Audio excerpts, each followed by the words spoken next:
Videos like these are made possible by viewers like you, who support the channel through Patreon, channel memberships, and stream donations, as well as everyone who plays on my rebalance servers at badweaponrehab.tf, and they're also made possible by the sponsor of today's video.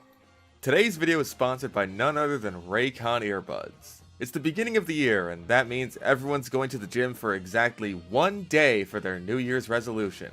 And make that 1 day count by listening to your favorite workout music with Raycon. Or maybe you're going on a trip across the country to see or get away from your family after the holidays. Why use those crappy free earbuds they give you on the plane to watch Oppenheimer and desperately try to skip through the multiple lengthy sex scenes so you don't creep out the person sitting next to you, when instead you can do that with the comfort and convenience that Raycon offers. You're not even going to hear them call you some kind of pervert thanks to Raycon's noise cancellation, and it doesn't matter how long your flight, layover, workout, or daily walk is. Raycon's 32-hour battery life will keep you in the zone for as long as you need. A mere 10 minutes of charging will give you 90 minutes of battery life.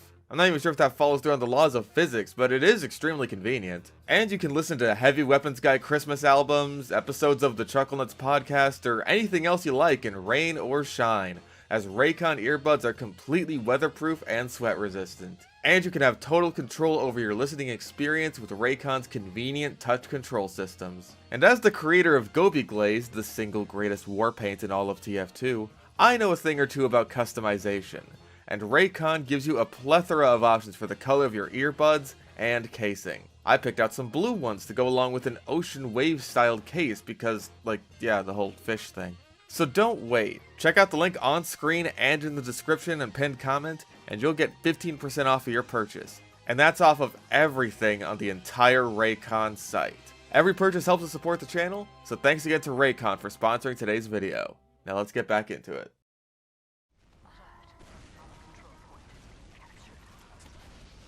Okay. Oh, that's sus as fuck. Bye, Lamau. I made the spy leave. I saw the spy's smoke trail, and then I made him leave, because he thought I was cheating. That's fucking hilarious. I think that is the only time in TF2 history that someone has been accused of Sharpened Volcano Fragment hacks.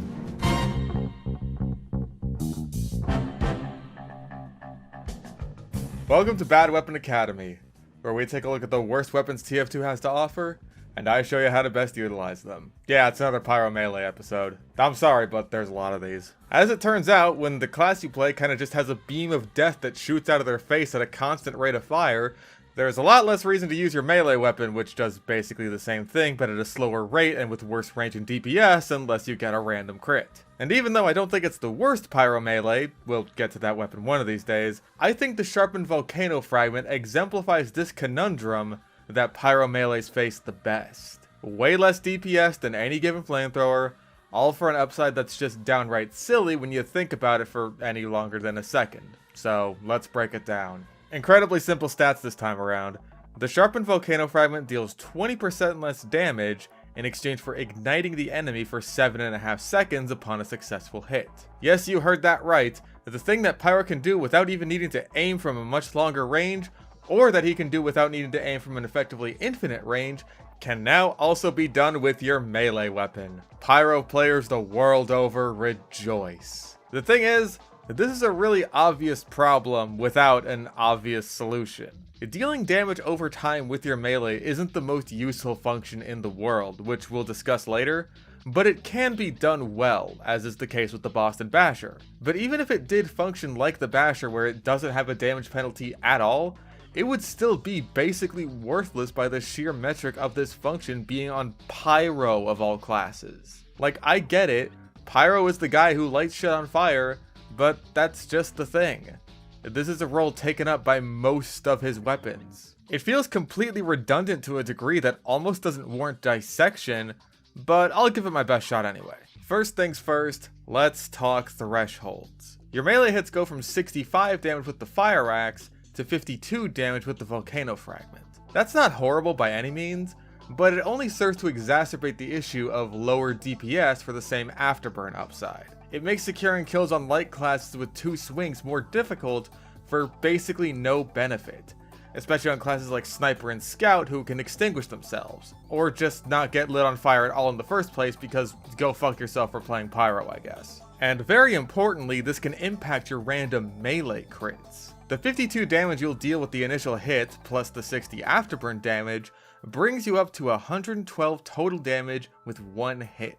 This is enough to potentially one-shot 4 things in the game: Kunai Spies, Big Earner Spies, Sandman Scouts, and Southern Hospitality Engineers. Of course, this happens over the course of just about 8 seconds, and one of those classes is fast enough that getting a melee hit on them in the first place is going to be a challenge in and of itself. Another class is hiding behind a sentry and is adjacent to a dispenser, and the other 2 get hard countered by wiggling your mouse around with your primary. Unless of course they're every kunai spy and their dog and they're using the Dead Ringer, which they will be. But that doesn't help the Volcano Fragment's case any. It may not seem like the worst downside ever, but the damage penalty makes this a pretty tough sell on top of the sheer redundancy factor. Because of the damage penalty, you can't one-shot enemy demos or pyros anymore with a crit melee swing. Now the first one isn't so horrible because of the afterburn. You'll only leave him with a few ticks of afterburn damage left, but leaving a demo man alive for long enough that burning to death is an option for him is still way more dangerous for you than it is for him. And it gives him and his team just a bit too much time and leeway to make all of your efforts worthless. One crossbow bolt, one air blast, or even just the existence of a dispenser, and you'll end up wishing you had used almost any other melee. And the air blast weakness really sucks because you have absolutely nothing going for you against enemy pyros. It's only a downside against them. Even the extinguisher can at least combo enemy pyros and DDS snipers if you're cracked enough with it. Now, if you do hit a soldier with a random crit, that'll be able to eventually one-shot him when a random melee crit couldn't before, if he doesn't manage to extinguish himself in time, and if he isn't using one of 2 banners that will totally nullify this upside. Couple that with just how situational it would be to hit a soldier for a 195 crit and not have the time to follow up on that with your primary that you again do not need to aim, and you see how mediocre of an upside your technically 216 damage random melee crits are, at least for securing kills on their own. You can't even say it's good against Demo Knights because they have a built-in fire resistance, and they can also erase your afterburn just by right-clicking. If you're that paranoid about needing extra melee damage for high health targets, then just use the back scratcher. Your random melee crits with that weapon will actually do even more damage in an instant than the random melee crits of the Volcano Fragment combined with the 7.5 second afterburn, even if you're lucky enough to have a buff banner soldier nearby to give you mini crit boosted afterburn on top of your random melee crit. Yeah, seriously, it's that bad. This neatly brings us into the topic of use cases that aren't really great use cases. And on the subject of Demo Knights, random melee crits, and the back scratcher, no, before you ask, this thing really isn't all that good for medieval mode. I mean, I think it's better than the stock fire axe for this game mode, but that's not saying a whole hell of a lot. Actually, I think it's better than the stock fire axe in general, but not by much, and that's still not saying a lot. You'd think it would be pretty damn useful in this game mode, considering the fact that afterburn is pretty difficult to come by unless you're a huntsman sniper using the torches. But you're not really missing out on much as a result of that. The biggest problems in terms of its use in medieval mode are, 1, it's got major competition with the back scratcher again because its random crits can one-shot even full health Islander Demo Knights, and most likely kill a Katana Demo Knight unless he just now got a kill in that instant. Not to mention it can one-shot Kunai Spies, who are a major pain in the ass in that game mode, and it 2-taps medics on top of that. And the most important reason of all, due to the sheer prevalence of health packs that are just everywhere in medieval mode.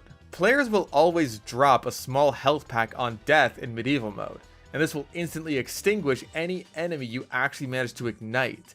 And with how much longer it'll be taking to kill an enemy than your other options, the odds of you being able to actually get an afterburn kill are pretty low since health packs will be all over the place considering the absolute skirmishes that go on in medieval mode. Not to mention your own ineptitude in a fight due to your diminished combat effectiveness makes you a fantastic target for cracking your head open and feasting on the goo inside. It's self-defeating.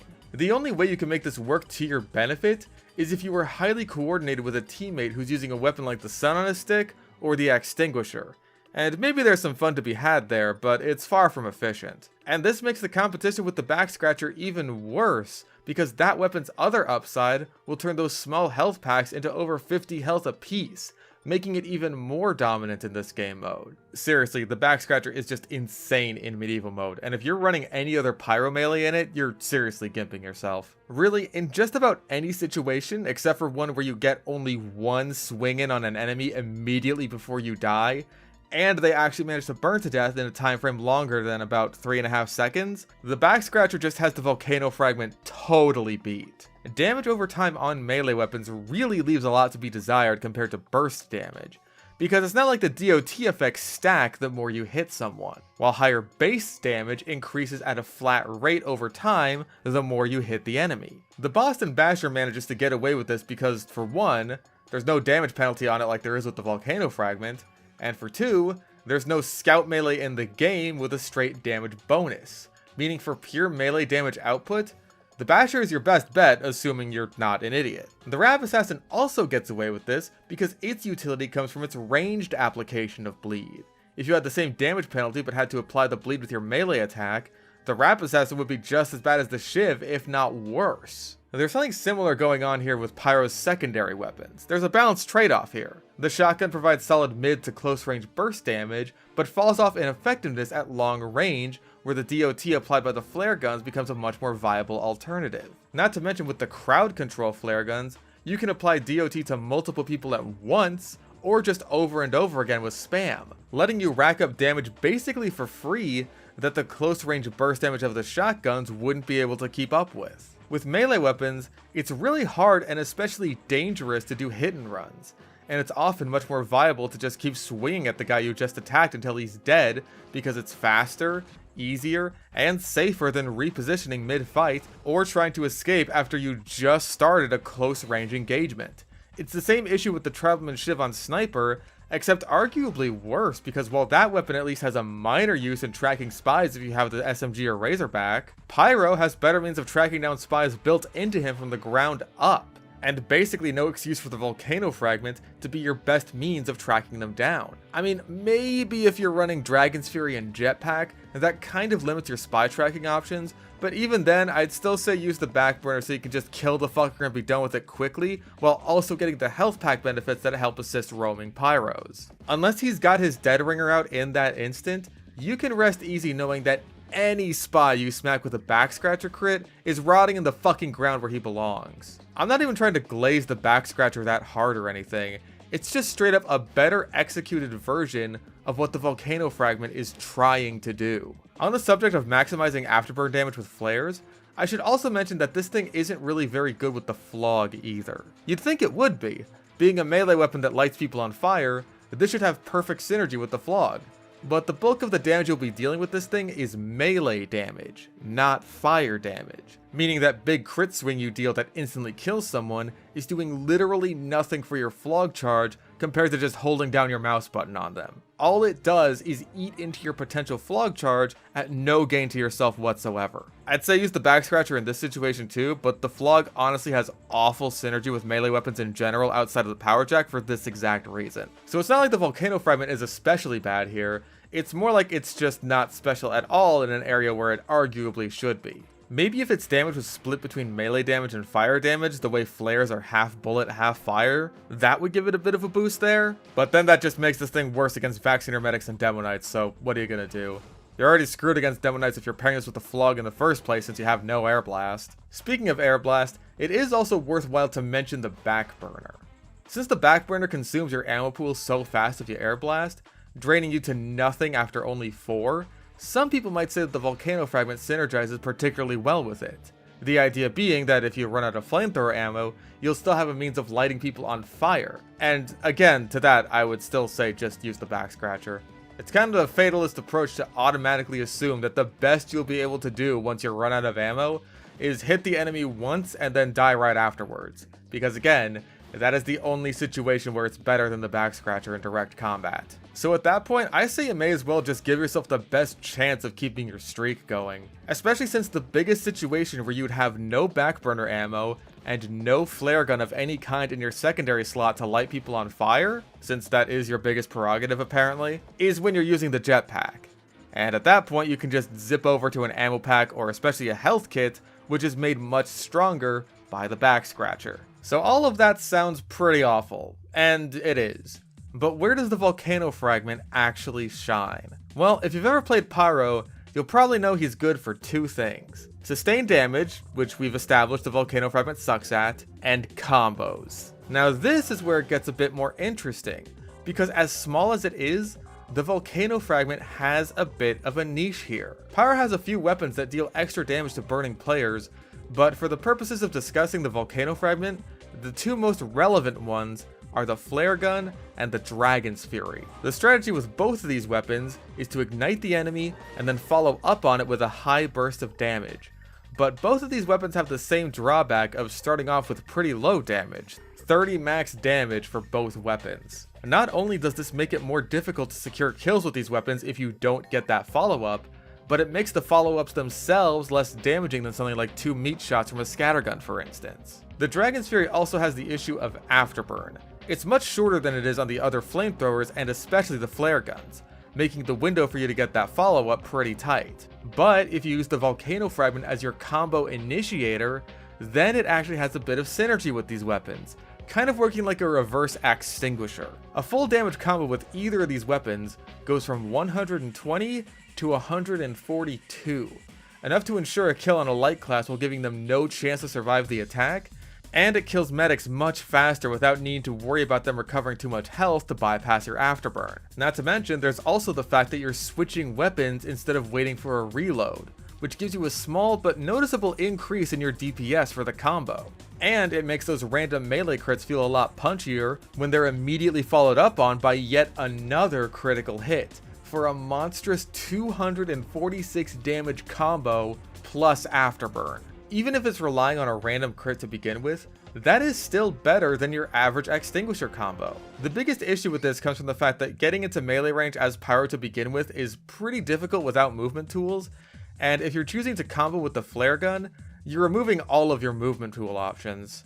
This, along with having a much slower fire rate between shots compared to the Dragon's Fury, makes it the weaker of the two options to pair with the Volcano Fragment. Its main use cases come in when the enemy you ignited with the Volcano Fragment is out of flamethrower range, which is unlikely to happen due to the fact that it's a guy you just hit with your melee weapon, or in situations where you need more frequent air blast than the Dragon's Fury can provide. And in situations like these, it's unlikely you'll find many opportunities to close the gap in the first place. The biggest question at the end of the day is this: is that extra 26 damage for a combo starter really worth it compared to just hitting someone twice with the same weapon? To which my answer is, sometimes? Like I said, the niche this weapon occupies is very small, and it's not exactly the most practical to use. There's plenty of instances where you'll miss out on kills you could have gotten because you were trying to close the distance on someone who was at relatively low health anyway, so you may as well just shot them. And at the end of the day, it's kind of hard to justify a reverse extinguisher over the real thing, especially without the speed boost. The biggest situation this really comes in handy is with those random crit combos. But at that point, it's an all or nothing gambit, because you're running in the face of a tanky class who warrants a combo like that to begin with nothing but one of the weakest melee weapons in the game and a dream. But even with all that said, I think I can definitively say that this is the best way to use the Sharpened Volcano Fragment, and that's kind of sad. I mentioned earlier that the Volcano Fragment's problem is an obvious one without an obvious solution, but that almost works to the weapon's benefit when trying to rebalance it.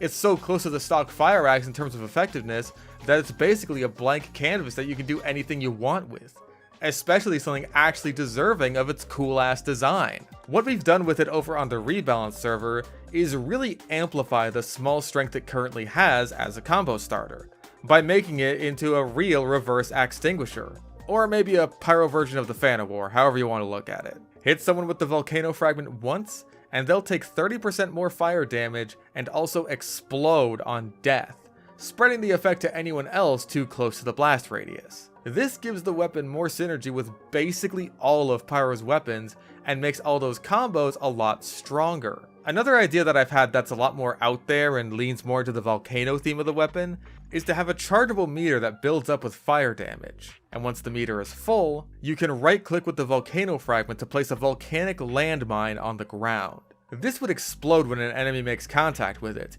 dealing damage and igniting them, and basically acting like a pyro version of an automatic sticky trap. And for fun, I think you should be able to place a lot of these, not just one at a time. Would this encourage pyros to just hang back and spam the scorch shot to turn choke points into impenetrable walls of fiery death? Yes, but in my perfect world, the scorch shot is actually a reasonable weapon, so I don't care, let me dream. But in the most perfect world of all, the Sharpened Volcano Fragment would cause bleed for 8 seconds. Buffed. And that just about covers it. Towards the beginning of this series, there were weapons that, even if they weren't exactly the best, I still found myself coming back to every now and again, and even using somewhat frequently. The Sharpened Volcano Fragment is not one of those weapons. This one is really bad, and yet somehow, pyro melees get even worse. But for now, go out there and create a rift in your enemies' craniums, and tell them Fish sent ya.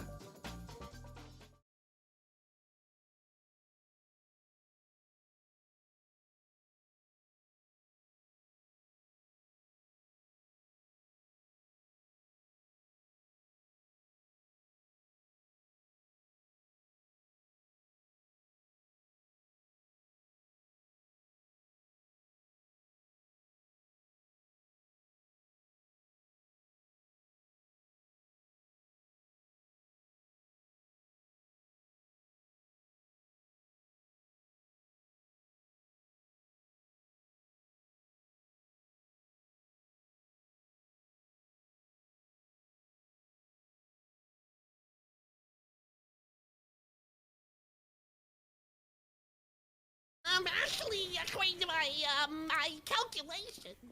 That's what you sound like. You sound like a freak. Yeah, that's the joke. That's the point of using Hinkle. Watch out, sniper. You were scared there. You were a scared little baby boy. No.